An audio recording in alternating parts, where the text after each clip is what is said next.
जीवन एक रहस्य है। हर पल इसमें नए प्रश्न जन्म लेते हैं, कुछ आसान तो कुछ ऐसे जो समय के साथ भी सुलझ नहीं पाते। आज हम एक ऐसे ही प्रश्न का सामना करते हैं। क्या कुछ आत्माएं दुख को स्वयं चुनती हैं? अगर हां, तो क्यों? ये कहानी है एक आत्मा की, उस आत्मा की जो जन्म से पहले अपने आने वाले जीवन का संकल्प करती है।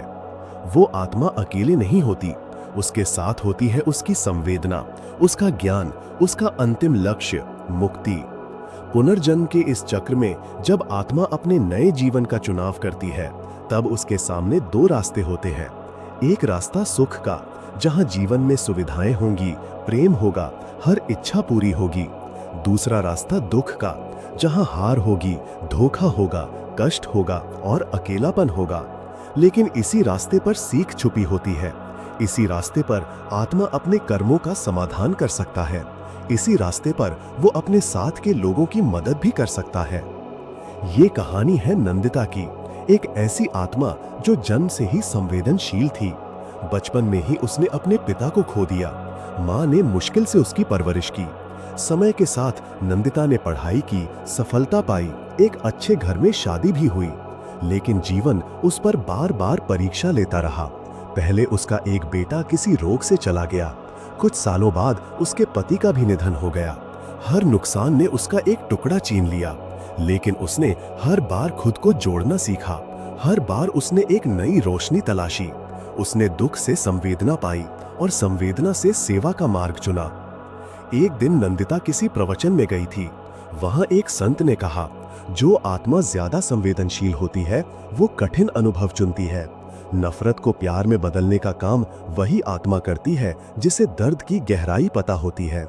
नंदिता ने उस दिन पहली बार अपने दुख को एक उपहार की तरह देखा। उसने अपने दुख के माध्यम से दूसरों के जीवन में रोशनी डालने का काम शुरू किया। आज वो एक काउंसलर है, ऐसे लोगों के लिए जो दुख से हार गए हैं।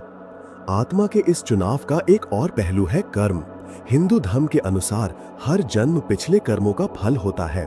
जो दुख आज भोग रहे हैं वो कल के कर्मों से जुड़ा होता है। परंतु हर कर्म केवल दंड नहीं होता। कभी कभी कर्म एक अवसर भी होता है, एक सीखने का, बदलने का और आगे बढ़ने का। आत्मा दुख को चुनती है ताकि उस कर्म को पूरा कर सके जो अधूरा रह गया था। दुख सिर्फ कष्ट नहीं है, वो एक दर्पण है जो हमें हमारी सच्चाई दिखाता है। जब हम खुश होते हैं तब हम बाहर की दुनिया में खो जाते हैं, पर जब दुख आता है तब हम अपने अंदर की आवाज सुनते हैं। दुख हमारी आत्मा को जगाता है, उसमें छुपी रोशनी को प्रकट करता है। ये कहानी सिर्फ नंदिता की नहीं है। ऐसे हजारों लाखों लोग हैं जो दुख से गुजर रहे हैं। कई लोग इस प्रश्न से जूझते हैं, ये मेरे साथ ही क्यों हुआ? शायद इसका एक उत्तर ये हो सकता है, क्योंकि आप इस दुख को रोशनी में बदलने की क्षमता रखते हैं। एक बार एक महात्मा से किसी ने पूछा, क्या भगवान हमें दुख देते हैं? उन्होंने कहा, नहीं, भगवान सिर्फ अवसर देते हैं। दुख उस अवसर का एक रूप है। जो उस अवसर को समझ ले वही जीवन का सच्चा अर्थ जान लेता है। जीवन में कई बार ऐसे मोड़ आते हैं जब लगता है सब कुछ छिन गया, पर वही मोड़ हमारे जीवन का नया आरंभ भी बन सकता है। जो व्यक्ति दुख से गुजरता है वो कभी औरों के दर्द के प्रति अनजान नहीं रह सकता। उसकी आंखों में आंसुओं के साथ संवेदना भी होती है, और यही संवेदना एक आत्मा का विकास है। आत्मा का उद्देश्य हमेशा सुख पाना नहीं होता, उसका उद्देश्य होता है पूर्णता। और पूर्णता सिर्फ सुख से नहीं मिलती, वो मिलती है संवेदना, ज्ञान और प्रेम से। जब आत्मा दुख चुनती है तो वो एक यात्रा चुनती है, एक ऐसी यात्रा जिसमें उसे स्वयं से मिलने का अवसर मिलेगा। जब हम दुख में होते हैं तब हमें लगता है कि ये अनर्थ है, पर कुछ समय बाद जब हम उस दुख से बाहर निकलते हैं तब हमें समझ आता है कि उसने हमें कितना कुछ सिखाया। शायद इसीलिए कुछ आत्माएं दुख चुनती हैं, ताकि वो ऐसा ज्ञान प्राप्त कर सके जो केवल सुख से कभी नहीं मिलता। इस कहानी का अंतिम पाठ यह है, जीवन में जो भी हो उसे एक सीख के रूप में देखें। आत्मा एक यात्रा पर है। हर दुख, हर कष्ट उस यात्रा का एक पड़ाव है।